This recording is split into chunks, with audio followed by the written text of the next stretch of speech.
Hi, my name is Bram.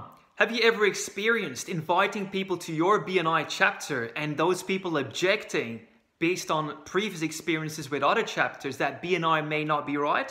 If so, this video is for you. Just think about it. People just have been somewhere else and they had a bad experience. Negative sentiment has lingered. Certain memories are just evoked just already by thinking of, oh, it's BNI. And straight away people go in their preconceived ideas. You can use really psychological methods to actually overcome the objection and raise beyond it.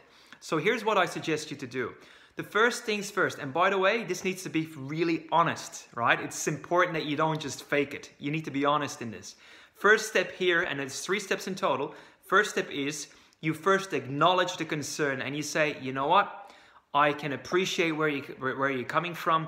I'm mindful that sometimes the experience people have in other chapters is not really very pleasant. And that's just where you zip it up. The second step then is the following. Let's just assume that the person you're speaking with is a recruiter.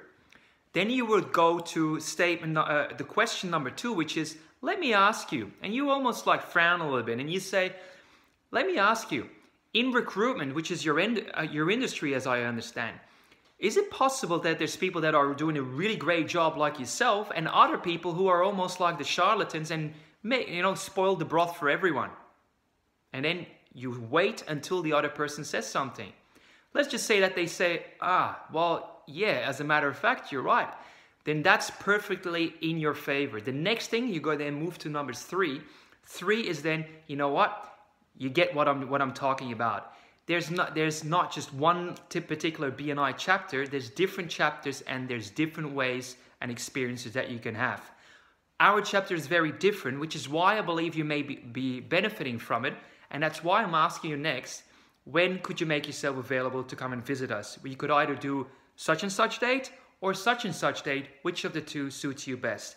That is pretty much a 3 simple steps process that I highly encourage you to do. And the better you get at it, the more comfortable you say it, and the more honest you come across, because you are, the better you will see that people will actually still make the time to come over and obviously be delighted with the experience in your chapter. My name is Bram. Any thoughts or questions, please post them below. I appreciate your feedback. Cheers.